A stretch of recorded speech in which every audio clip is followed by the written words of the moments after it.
The hospitality sector has welcomed the decision not to impose further COVID restrictions in England before New Year. But ministers say they're watching the data carefully and are urging people to take extra care over the festive period. In the US, people without COVID symptoms can end their self-isolation period earlier, after 5 days rather than 10 amid a surge in cases. Critics of the change say they're concerned that testing wasn't recommended to end isolation. Afghanistan's humanitarian crisis is deepening as more parents are being forced to send their children onto the streets to earn money. The country's unemployment rate has risen since the Taliban regained power in the summer. And it's all over in just 12 days of cricket. Australia thrash England to win the Ashes. The tourists collapsed in Melbourne. U.S. health officials shortened the recommended isolation period for people who contract COVID-19 from 10 days to 5. The Centers for Disease Control and Prevention also said those infected should wear masks for an additional 5 days. The new guidance opens the door for people to more quickly return to work.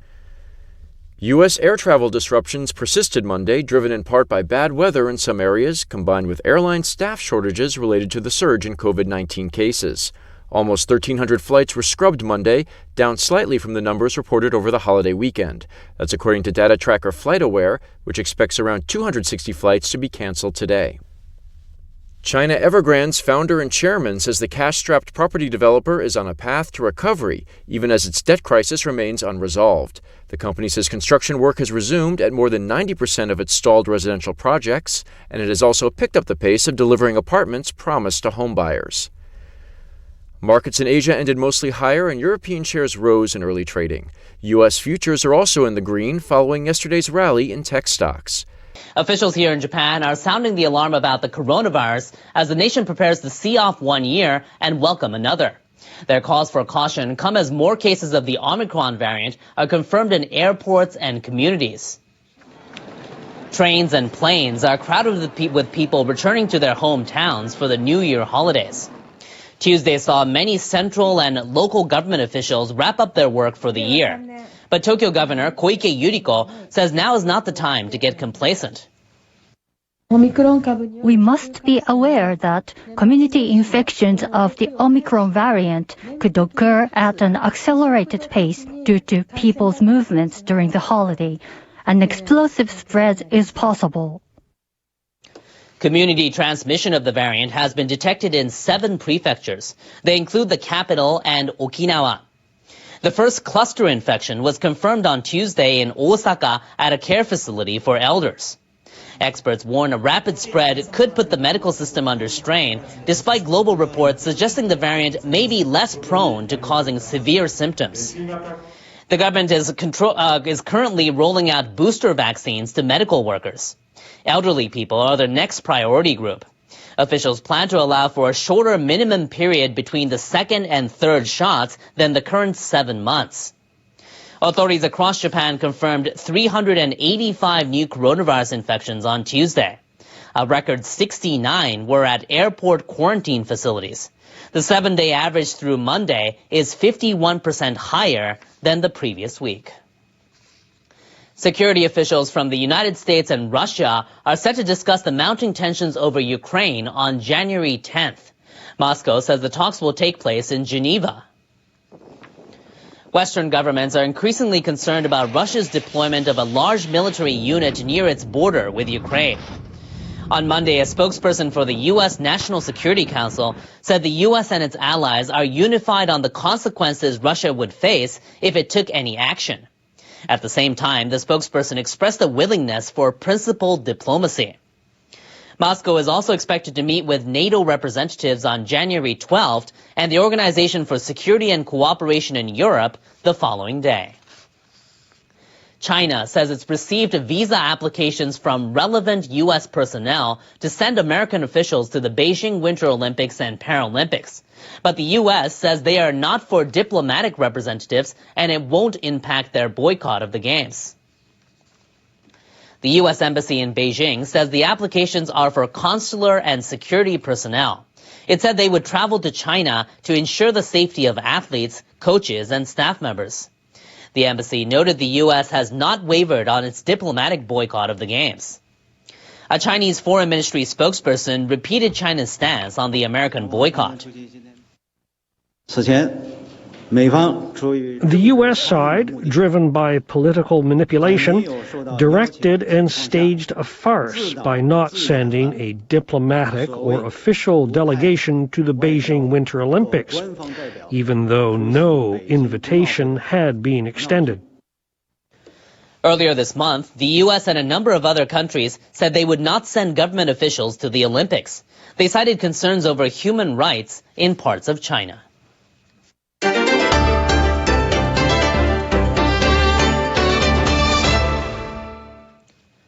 Japan's government has compiled a plan to address any reputational damage to industries after water from a crippled nuclear plant is released into the ocean. Fukushima Daiichi in northeastern Japan suffered a triple meltdown in the March 2011 earthquake and tsunami. Radioactive materials have been removed from the water after it was used to cool molten fuel, but it still contains tritium. More than 100 tons of the water accumulate per day, partly because it mixes with groundwater and rain seeping into the reactor buildings. There are more than 1,000 tanks for storage, but they're expected to reach capacity after autumn next year. The government plans to start releasing the water into the ocean around spring 2023. The tritium will first be diluted to 1/40th of the level deemed safe under national regulations. The government's plan incorporates mid to long-term measures for preventing reputational damage to local industries, especially fisheries. Next year, the International Atomic Energy Agency is set to compile an interim assessment of any impact stemming from the water's release. The government plans to make the results known both domestically and internationally. The government also aims to support the marketing of local fisheries products using a $260 million fund. The plan says compensation criteria should be decided before the water is released and the application procedure made public. The action plan is meant to dispel the concerns of as many people as possible. We'll carry out our program promptly and quickly and constantly improve by grasping what more needs to be done. Matsuno has instructed all relevant ministries to steadily implement the plan. Japanese authorities suspect a former student from China tried to illegally buy sophisticated computer security software sold in Japan. The incident raised alarm because of the man's apparent links to the Chinese military. The former student, who's in his 30s, allegedly tried to buy the software containing advanced technology in 2016. Only companies in Japan are allowed to buy it. The sources suspect the Chinese man was under the direction of a person linked to China's People's Liberation Army, or PLA. The attempt failed after the firm that sells the software became suspicious and canceled the deal. The Tokyo Metropolitan Police suspect China was trying to obtain information on security measures taken by Japanese firms to launch cyber attacks against them. Police questioned the former student, but later learned he had left Japan. They have now obtained an arrest warrant for the man on suspicion of attempted fraud. The authorities plan to ask the International Criminal Police Organization to put the Chinese suspect on an international wanted list. The fraud attempt is believed to be the latest to allegedly involve the PLA. In 2016, Japanese police discovered hackers under the direction of the PLA carried out massive cyber attacks against about 200 companies and institutions. They included the Japan Aerospace Exploration Agency and some defense-related companies. Japan plans to put its own astronauts on the moon in the latter half of this decade. The goal is part of the country's revised basic space policy announced on Tuesday. Space is a frontier that inspires our dreams and hopes. It is also an important foundation that supports our society from the viewpoint of economic security. Japan is a member of the US-led Artemis program.